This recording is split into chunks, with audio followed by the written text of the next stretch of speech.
Welcome to War Bios, where we delve into the lives of history's most fascinating figures. Today, we're going to explore the remarkable story of Hernan Cortes, the Spanish conquistador who changed the course of history with his conquest of the Aztec Empire. Born in 1485 in Medellin, Spain, Cortes was destined for greatness, and his early life laid the foundation for the achievements that would make him a legend in his own time. As we journey through the formative years of Cortes's life, we find ourselves in the sun-baked region of Extremadura, where the rolling hills and vast plains stretched as far as the eye could see.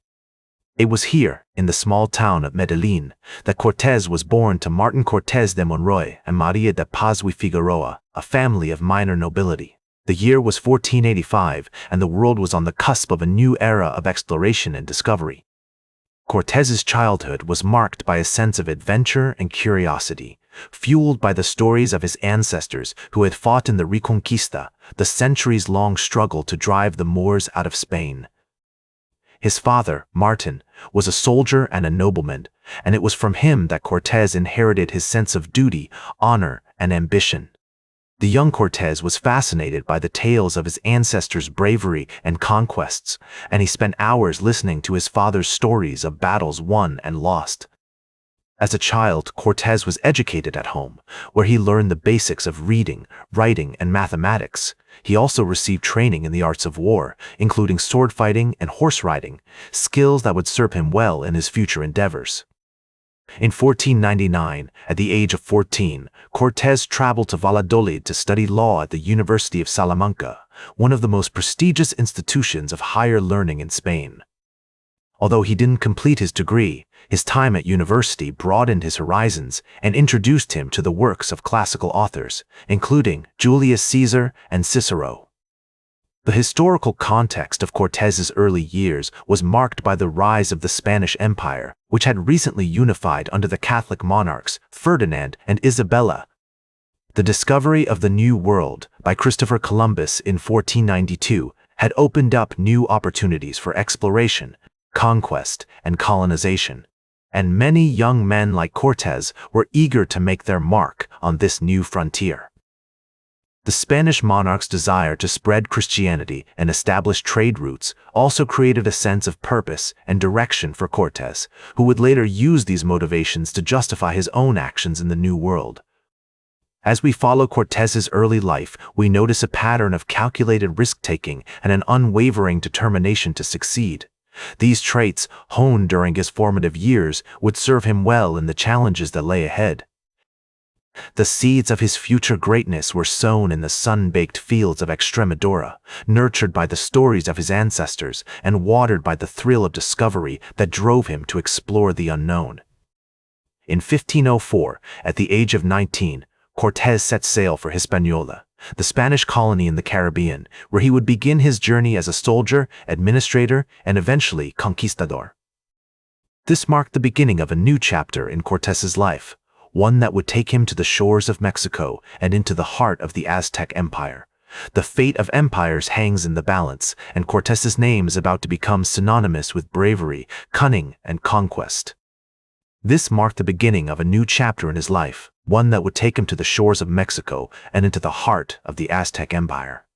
Over the next several years, Cortes honed his skills as a soldier, administrator, and leader, serving under the governor of Cuba, Diego de Velázquez.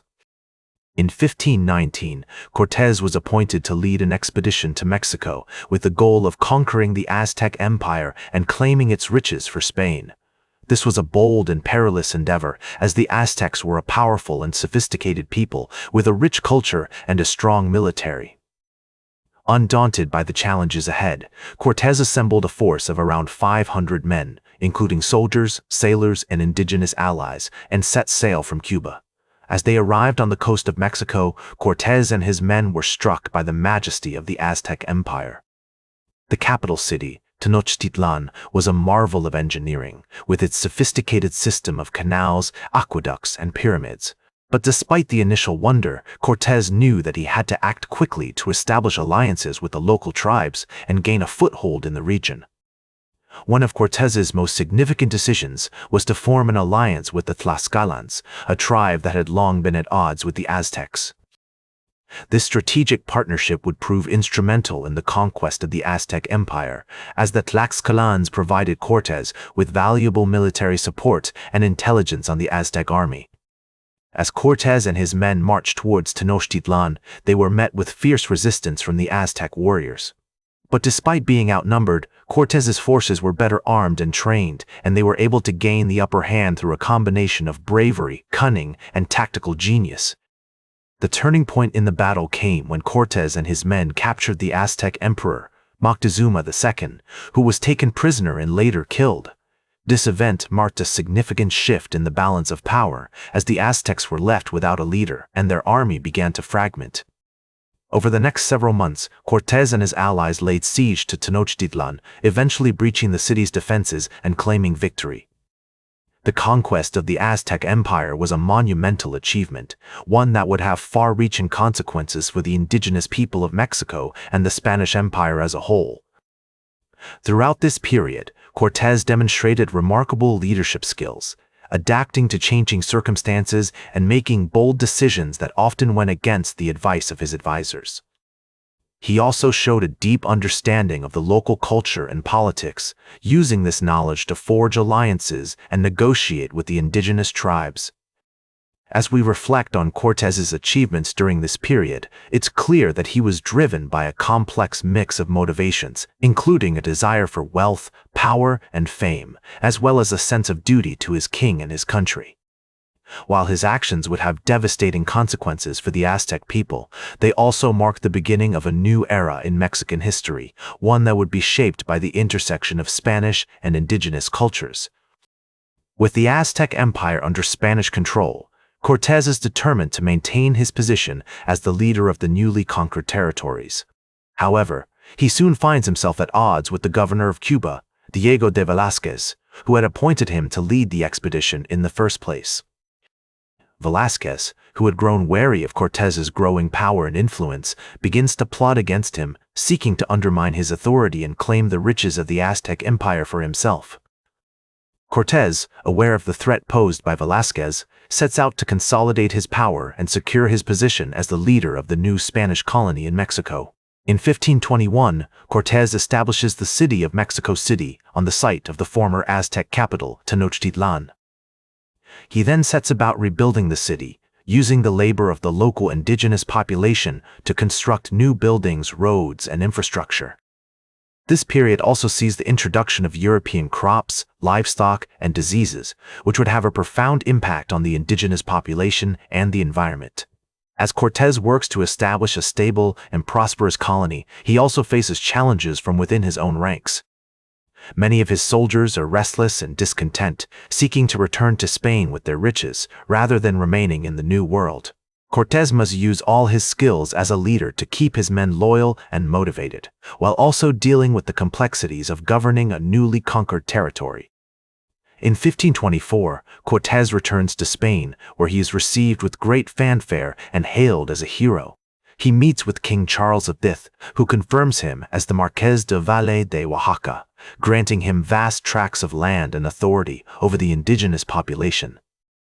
However, Cortes's time in Spain is short-lived, and he soon returns to Mexico to deal with the ongoing challenges of governing the colony. Over the next several years, Cortes continues to play a leading role in the development of the Spanish colony in Mexico. He works to establish trade relationships with other European powers, while also seeking to expand Spanish control over the surrounding territories.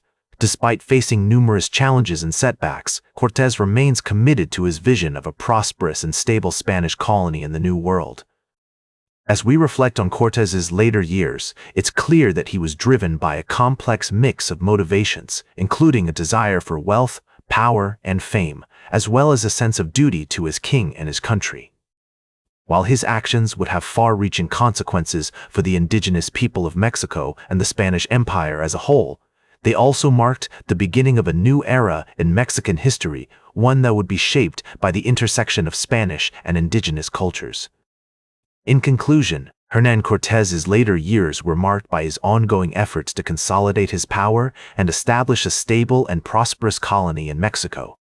Despite facing numerous challenges and setbacks, he remained committed to his vision of a Spanish empire in the New World, leaving behind a legacy that would shape the course of modern history. As we consider the impact of Cortes's actions on the world today, we are reminded of the enduring power of human ambition and the complex consequences of colonialism. That's all for today's War Bios. Remember to like, share, and subscribe, and until next time, I'm General Biography reminding you to keep marching toward victory.